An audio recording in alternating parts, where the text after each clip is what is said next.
It's my interview project, and I'm interviewing Kathleen Schmidt. So question 1, what is your job title? A regulatory affairs manager. What is the average salary range for a person in this profession? The average salary for a regulatory affairs manager within the Twin Cities area is about $120,000 a year. What does the typical day involve at your job? The typical day involves trying to understand the regulations and the laws and making sure that the appropriate divisions within the company understand how to manufacture and market medical devices. What is your favorite part of your job? My favorite part is actually trying to interpret the regulations and the law and to communicate with the divisions what that means as far as day-to-day English in manufacturing and marketing of devices.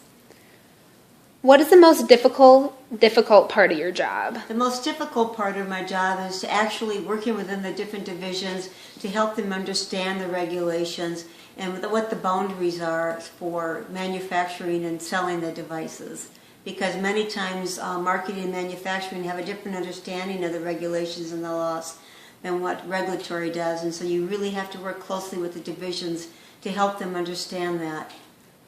How many days and hours do you work in a typical week? It does vary depending on whether you're working on submissions to FDA, but I would say an average work week would probably be close to 50 hours a week.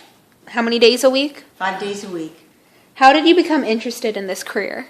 I became interested in this career because I went to law school and I wanted to work in a field that had more of an impact on making a difference in people's lives, and medical devices do. And I worked for a company that had a healthcare division, so I was able to transition into that field.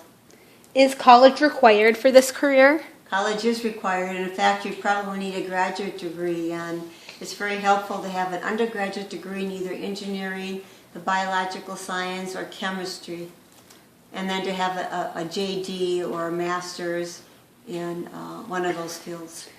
Has the education requirements for this career changed over the last 10 to 20 years? They definitely have changed. Going back in time, people fell into regulatory just based on being a chemist or an engineer, but now the requirements are definitely more specific, and there are programs actually where you can get a degree in regulatory affairs. What career or educational path did you follow to obtain this career? I actually had a undergraduate degree, a BS, and then I was in government contracts, so I had some additional certificates in contracting, and from that I went to law school and actually obtained a law degree. If you could turn back the hands of time, what career path would you follow? Although regulatory has been very interesting and I have truly enjoyed it, if I had to do it all over again, I probably would be an epidemiologist or an English professor. Is regulatory affairs manager a female or male dominant career? Actually, it's pretty mixed. There are probably, I would say, 50-50 with male and females. If there was one thing you could change about your job, what would it be? It probably would be marketing people to be more cooperative with understanding the regulatory requirements. Was this your first career choice? No, it was not. When did you start your career? I started working in regulatory affairs after I had graduated from law school and worked in government contracts for about 5 years, and then I transitioned into the healthcare regulatory field. Thank you for your time. No, can you hold the camera while I answer your question? Okay, so this is going to be the reflection question. So Is this a career path I would consider? I would not consider this. I'd rather have a career with more creative aspects. Red.